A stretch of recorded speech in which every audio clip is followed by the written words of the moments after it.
tawni amri an flebo ma yan fusikoro la mali kono fo ata se mali ko na ma biye tarate me kalo cliff la samba fla ani mugan sababu no mesigile ko ba man kono fon kono wati sira o bismillah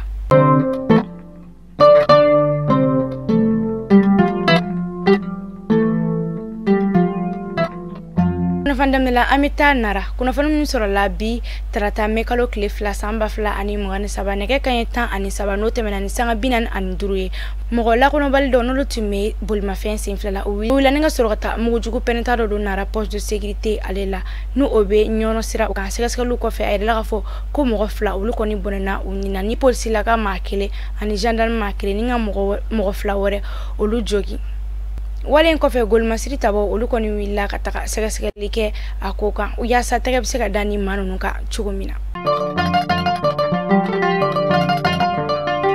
kuna fana minu keleme ka akilo mineni wati nunu konna na dobe talike minisma ale tagali walma akanata kalo fla yani minisma ale ka bara ulula kura leche ulika jo ulubi sena jamana fanchama fe mi minisma ale bisega ta chugumina ka bo mali jamana ukonna na ulika jo dobe talike keren yala mouvement yere wolo de busura nan par moko ule ulika jo minke jumate menina palais de la culture la ya sa fere bisega sigise nga chugumina mi minisma ale bisega genga bo mali kono chugumina nga anga jega mouvement yere wolo de busura nan par mafla uluka kuma kana me akoka no Sidiki Kuyate ale ni ben le cerveau sarakato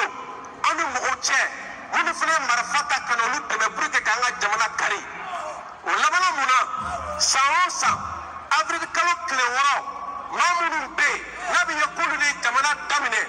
miniswa pulu teme woro ko ta fanfe mina ko ta fanfe anga jamana tukukulo ka klako oluka yerama horia feti la fo ambe 22 septembre fete chumina kolu demo o parala kanto kono amina blafene kono we kele bambali adu frako kele bambali to ko sura kono parce que la ni we no bi kelela kele be bolu pensebo de la no bi kelela kele be bolu na fo de la no bi kelela para kusro no bi kelela kamara chicha no bi kelela sere chike no bi kelela moni chike finalement kamara bien ko ani ni ko le peuple malien va perdre patience. Je répète une dernière fois. Au mois de juin, le peuple malien va perdre patience.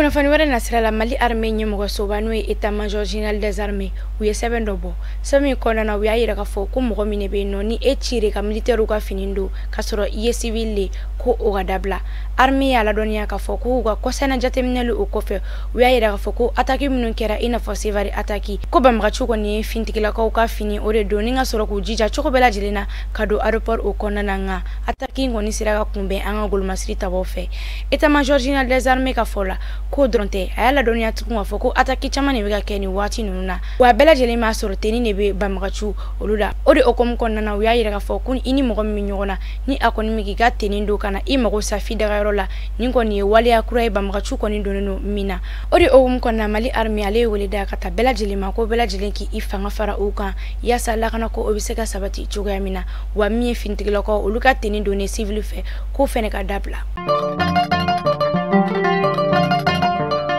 alsa amite menne anga kuna foni mekalo tilifolo o dunia selegena ni barakelo ulu tokola do kerenkereni nako o mako journée internationale de travers o mimi nyana maya sansa o de okun kona na barakelo kala salito mimi anno no de UNTM ulu koni baro segido ke bourse de travail o konana o ko korofo bulla minga o do betalke la kana ko kene ko weta sibla ke kanyeshi barakelo ka ake nyini baga folo uluma we ayira ka foko barakelo ko lafiya nyini o kele kon manjo anga jamana konana kene kan o yegela do da neka odo betalike demson uluka barako uka kalon kofe ani jamana ale soro dogo yali una nyona chama Rafan kunchela jamana ko ministre so barakelo uluka klisa la fiembo o kofe uye klina ni barabla o radam ne bi tarata do mekalo klifla samba fla ani mgan saba frata se mekalo kle duruma samba fla ani mgan saba mali kuna fanja mala jabo ni kuna fanda madwani chimi ambulo kada okuluka oni chi ako kuluma jola